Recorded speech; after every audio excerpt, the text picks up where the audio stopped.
सामान्य अध्ययन की कक्षा श्रृंखला को आगे बढ़ाते हैं। कल डीआरडीओ के बारे में चर्चा किए थे और उसके बारे में तमाम चीजों को जाने। आज उसी की श्रृंखला को आगे बढ़ाते हुए जानते हैं कि डीआरडीओ के द्वारा विकसित किया गया रक्षा उपकरण कौन कौन से। सबसे पहले जानते हैं कि डीआरडीओ के द्वारा विकसित किया गया रक्षा उपकरण पिनाका के बारे में।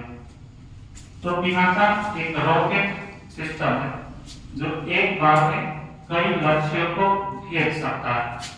आपसे ये सवाल पूछेगा कि पिनाका रॉकेट सिस्टम किसके द्वारा डेवलप किया गया। तो पिनाका रॉकेट सिस्टम डीआरडीओ के द्वारा डेवलप किया गया। पिनाका रॉकेट सिस्टम का रेंज 45 किलोमीटर। कितना है? 45 किलोमीटर पिनाका रॉकेट सिस्टम का रेंज। आगे की सवाल पे आते हैं। आगे पूछेगा कि निर्भय क्या है। निर्भय क्या है? तो आपको याद रखना है कि निर्भय एक मिसाइल है। निर्भय मिसाइल का रेंज 1500 किलोमीटर है। निर्भय मिसाइल सरफेस टू सरफेस और सरफेस टू एयर मार करने में सक्षम है। आपसे यही सवाल पूछेगा कि निर्भय नाम का मिसाइल किसके द्वारा बनाया गया है। तो याद रखिएगा डीआरडीओ के द्वारा। किसके द्वारा? डीआरडीओ के द्वारा। आगे के सवाल जानते हैं। अग्नि प्राइम मिसाइल। अग्नि प्राइम मिसाइल का रेंज 1000 किलोमीटर से 2000 किलोमीटर तक है। आपसे ये भी सवाल पूछेगा अग्नि प्राइम मिसाइल का परीक्षण कौन किया। तो डीआरडीओ ने किया। कौन किया? डीआरडीओ ने किया।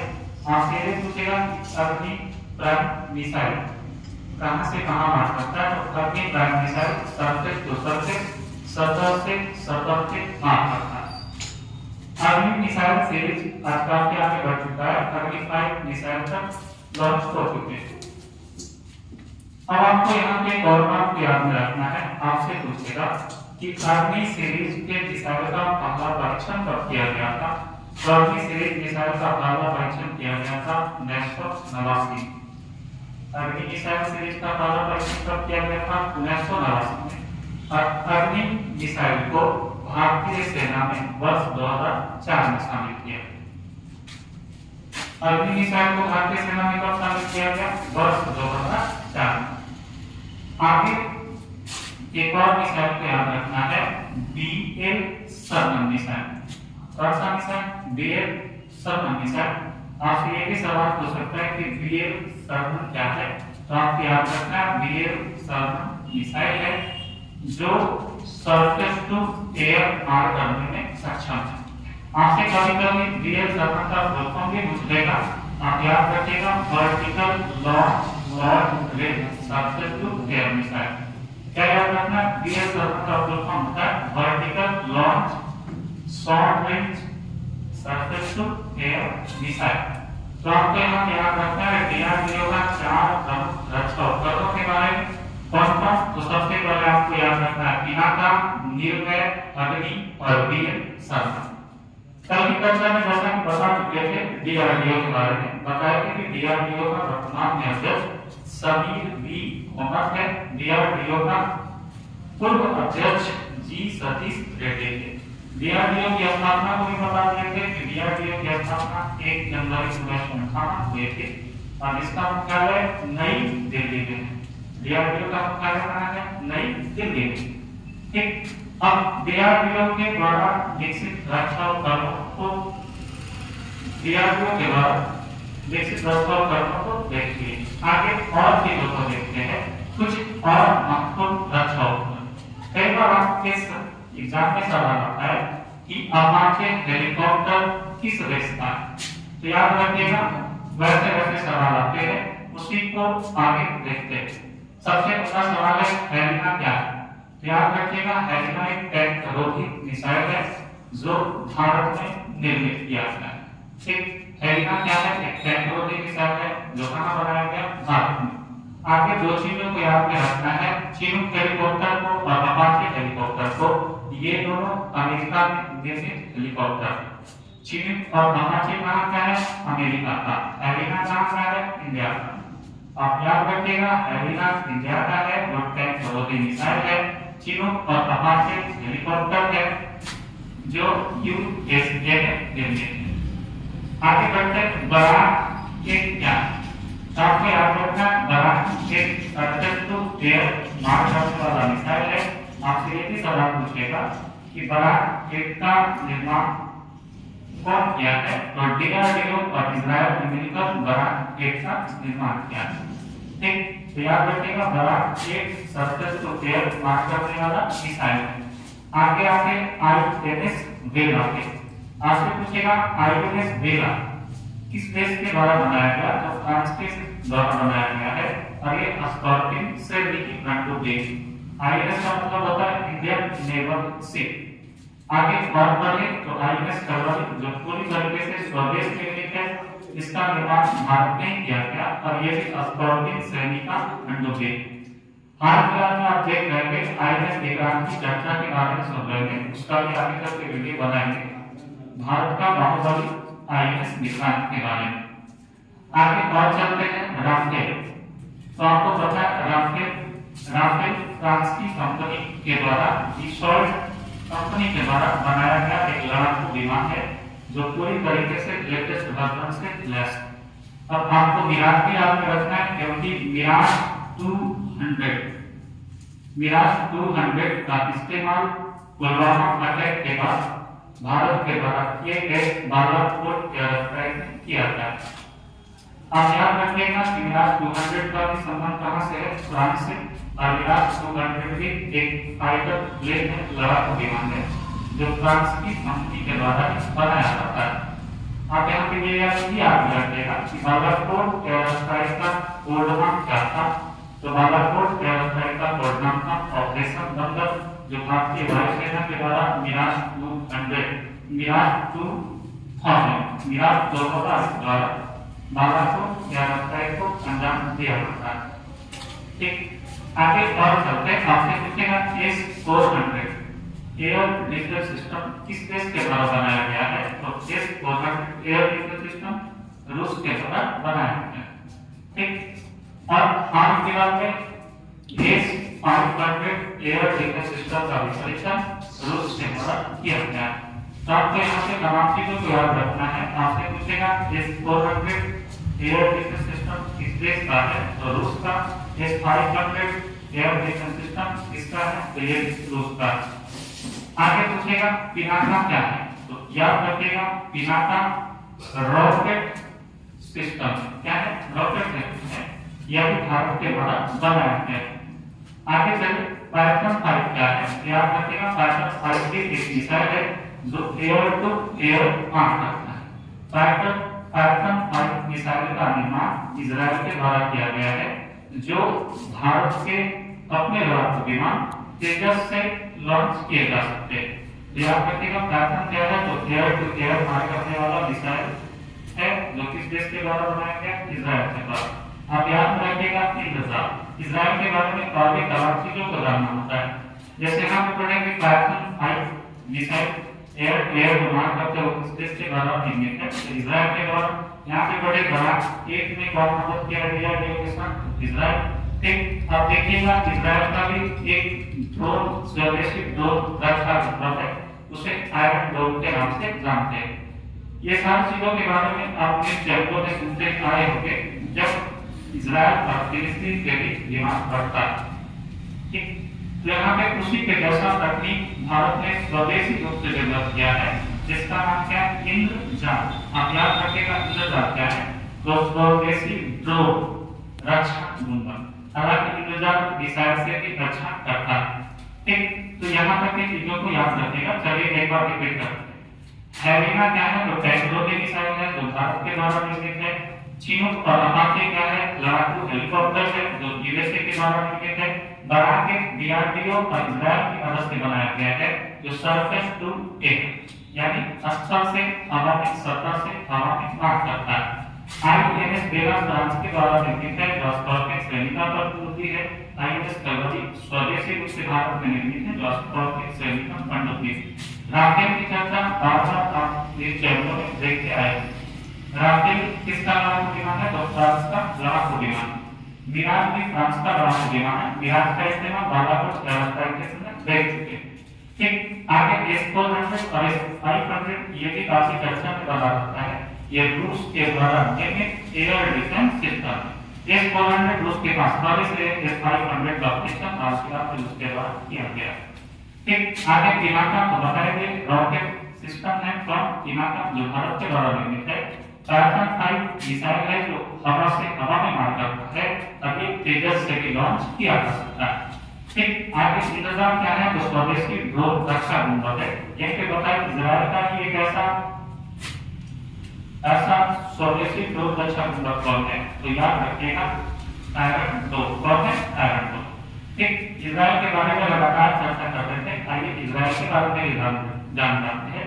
सबसे पहला सवाल पूछेगा कि दुनिया में यहूदी धर्म को मानने वाला एकमात्र देश कौन है तो इजराइल है।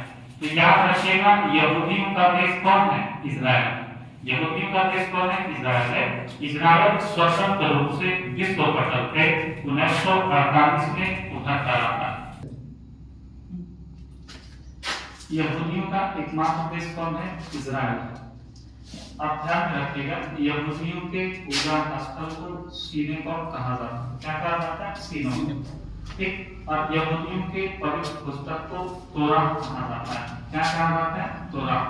तो याद रखिएगा यहूदियों का एकमात्र देश कौन है इजराइल। यहूदियों के पूजा स्थल को सिनेगॉग कहते हैं और यहूदियों की पवित्र पुस्तक का नाम तोरा। ठीक, इजराइल विश्व पटल पे स्वतंत्र रूप से उभर कर आता है वर्ष 1948 में। इजराइल की राजधानी कहाँ है यरूशलेम। ये काफी चर्चा में छाया रहता है जब इजराइल और फिलिस्तीन के बीच विवाद होता है। ठीक, याद रखिएगा इजराइल की राजधानी कहाँ है यरूशलेम। इजराइल की मुद्रा है न्यू शेकल। क्या है न्यू शेकल। ठीक, इजराइल की एक गुप्तचर एजेंसी है मोसाद। कौन है मोसाद। ये भी दुनिया में अपने कारनामे को लेकर चर्चित रहता है। ठीक, बड़ा खतरनाक गुप्तचर एजेंसी कौन मोसाद। ठीक, याद रखिएगा गुप्तचर एजेंसी इजराइल का कौन है मोसाद, जिसके अध्यक्ष डेविड बार्नी। याद रखिएगा मोसाद का अध्यक्ष कौन है डेविड बार्नी। आप ये भी याद रखिएगा कि इजराइल के पड़ोसी देश कौन कौन। तो अरब प्रदेश में एकमात्र ऐसा देश इजराइल है जो चारों तरफ मुस्लिम देशों से घिरा है। ठीक, इसमें इजराइल के पड़ोसी देश में आता है मिस्र, जॉर्डन, लेबनान, सीरिया और फिलिस्तीन। आपसे पूछेगा कि इजराइल के पड़ोसी देश कौन कौन है। याद में रखिएगा मिस्र, जॉर्डन, लेबनान, सीरिया, फिलिस्तीन। कौन कौन मिस्र, जॉर्डन, लेबनान, सीरिया, फिलिस्तीन। ठीक, इजराइल की महत्वपूर्ण भाषा है प्रमुख भाषा हिब्रू। इजराइल की महत्वपूर्ण भाषा हिब्रू है जो दानी से बानी और लिखी जाती है। इजराइल की प्रमुख भाषा हिब्रू है जो दानी से बानी और लिखी जाती है। इजराइल की सांसद का नाम है नेसेट। इजराइल की सांसद का नाम क्या है नेसेट। इजराइल और अरब वार जो 6 दिनों तक चला था वो वर्ष 1967 में हुआ था। इसमें इजराइल ने अरब के कई देशों को 6 दिनों में धूल चढ़ा दिया था। ठीक, यहाँ पे याद रखिएगा इजराइल के पीएम का नाम है यार लैपिड। इजरायली पीएम का नाम क्या है यार लैपिड और इजराइल के राष्ट्रपति का नाम क्या है इसहाक हेर्जोग। भारत और इजराइल का काफी मित्रवत संबंध है, इस वजह से इजराइल के बारे में तमाम चीजों को जानना जरूरी है। ठीक, आइए चलते आगे यहाँ पे आते हैं। यहाँ तक देख लेते इंतजाम क्या है तो स्वदेशी ड्रोन रक्षा गुंबद है और आगे ये भी देख लेते आयरन डोम क्या है। तो ये इजराइल का स्वदेशी इजराइल का ड्रोन रक्षा गुंबद जो उसे मिसाइल से भी बचाता है। ठीक, अब देखते हैं एक महत्वपूर्ण पॉइंट को याद रखिएगा पूछेगा कि डीआरडीओ के एकीकृत हथियार प्रणाली डिजाइन केंद्र कहाँ स्थापित किए गए। तो ये हैदराबाद में स्थापित किए गए। इसकी स्थापना इसलिए की गई ताकि भारत के द्वारा मिसाइल छोड़ा जाए तो वहां उसका जो टारगेट है ना लास्ट तक टारगेट को अचीव करने के लिए इसकी स्थापना की गई। ऐसा ना हो कि हम मिसाइल कराची पे लॉन्च करें और वो मिसाइल इस्लामाबाद में जाए। ठीक, इसी टारगेट को अचीव करने के लिए एकीकृत हथियार प्रणाली डिजाइन केंद्र की स्थापना की गई। कहाँ की गई हैदराबाद में। चलिए अब और आगे चीजों को बढ़ाते हैं। प्रमुख देशों के अंतरिक्ष एजेंसियों के बारे में जानते हैं। कल एक अंतरिक्ष एजेंसी के बारे में काफी अच्छे से बता चुके थे नासा के बारे में, उसको भी आगे देख लेंगे। लेकिन सबसे पहले हम बहुत महत्वपूर्ण चीजों को जानते हैं जो भारत का अपना अंतरिक्ष एजेंसी है इसरो। भारत की अंतरिक्ष एजेंसी का नाम क्या है इसरो। आपसे पहला सवाल आएगा कि इसरो का फुल फॉर्म क्या होता है? India space research organisation. क्या होता है? इंडियन स्पेस रिसर्च ऑर्गेनाइजेशन, जिसकी स्थापना 15 अगस्त 1969 को की गई। इसरो की स्थापना कब की गई? 15 अगस्त 1969 को की गई और इसरो का मुख्यालय बेंगलुरु में है। इसरो का मुख्यालय कहाँ है? बेंगलुरु में है। इसरो के वर्तमान अध्यक्ष है एस सोमनाथ और इसरो के इससे पहले अध्यक्ष थे के सिवान। कौन थे? के सिवान। याद रखिएगा, भारत की अंतरिक्ष एजेंसी का नाम क्या है? इसरो है। इसरो का फुल फॉर्म होता है इंडियन स्पेस रिसर्च ऑर्गेनाइजेशन, जिसकी स्थापना 15 अगस्त 1969 को हुई है। उसका मुख्यालय बेंगलुरु शहर में स्थित है और इसके अध्यक्ष वर्तमान में एस सोमनाथ। आगे और बढ़ते आगे पूछेगा कि CNSA किस देश की अंतरिक्ष एजेंसी है? यहाँ पे रखेगा। CNSA का फुल फॉर्म होता है चाइना नेशनल स्पेस एडमिनिस्ट्रेशन, जिसकी स्थापना 22 अप्रैल 1993 को की जाती है। ठीक, आप यहाँ से एक सवाल को याद रख लीजिएगा स्टैट्यू के तौर पे कि 22 अप्रैल को विश्व टेक्सटाइल दिवस भी मनाया जाता है। ठीक, CNSA जो चाइना की अंतरिक्ष एजेंसी है उसका मुख्यालय क्या है? बीजिंग में। ठीक, आपसे डायरेक्ट सवाल पूछेगा कि चाइना की अंतरिक्ष एजेंसी का नाम क्या है? तो CNSA। नासा के बारे में हर चीज को बता दिए थे, आज से रिपीट करते हैं। नासा किसकी स्पेस एजेंसी है? अमेरिका की। नासा का फुल फॉर्म क्या होता है? National aeronautics space administration. NASA का मुख्यालय कहाँ है? वाशिंगटन DC में है। बताया कि जूनो मिशन किसके द्वारा लॉन्च किया गया? तो नासा के द्वारा किया गया। जूनो मिशन किस ग्रह के लिए लॉन्च किया गया? तो जुपिटर अर्थात बृहस्पति के लिए लॉन्च किया गया। आगे चलते हैं जाक्सा। पूछेगा जाक्सा किस देश की अंतरिक्ष एजेंसी है? तो याद रखिएगा जाक्सा जापान की स्पेस एजेंसी है। जाक्सा का फुल फॉर्म होता है जापान एरोस्पेस एक्सप्लोरेशन एजेंसी, जिसकी स्थापना वर्ष 2003 में की जाती है। जाक्सा की स्थापना कब की जाती है? वर्ष 2003 में और इसका मुख्यालय टोक्यो में। जाक्सा का मुख्यालय टोक्यो में। आगे चलते आगे और कई स्पेस एजेंसी और उससे संबंधित देश को याद रखना है। पूछेगा AARI किसकी स्पेस एजेंसी है? याद रखिएगा AARI स्पेस एजेंसी है कोरिया का। किसका? कोरिया का। CSIRO किसका एजेंसी है? ये ऑस्ट्रेलिया का। किसका? ऑस्ट्रेलिया। रोसकोसमोस के बारे में हर कोई जानते ही होंगे। रोसकोसमोस रूस की अंतरिक्ष एजेंसी का नाम है, जिसकी स्थापना वर्ष 1993 में की गई। कब की गई? वर्ष 1993 जब CNSA की स्थापना की गई थी उसी वर्ष। ठीक, आगे ISA इजराइल स्पेस एजेंसी। ये किस देश का स्पेस एजेंसी है? इजराइल का। CSA कनाडा का स्पेस एजेंसी है और UK से ग्रेट ब्रिटेन का स्पेस एजेंसी। ठीक, तो इतने चीजों को आपको याद रखना है और अच्छे से ये सारी चीजों को लिख के याद करना है, समझ के याद करना है। बाकी आगे के वीडियो में मिलते हैं। थैंक यू, धन्यवाद।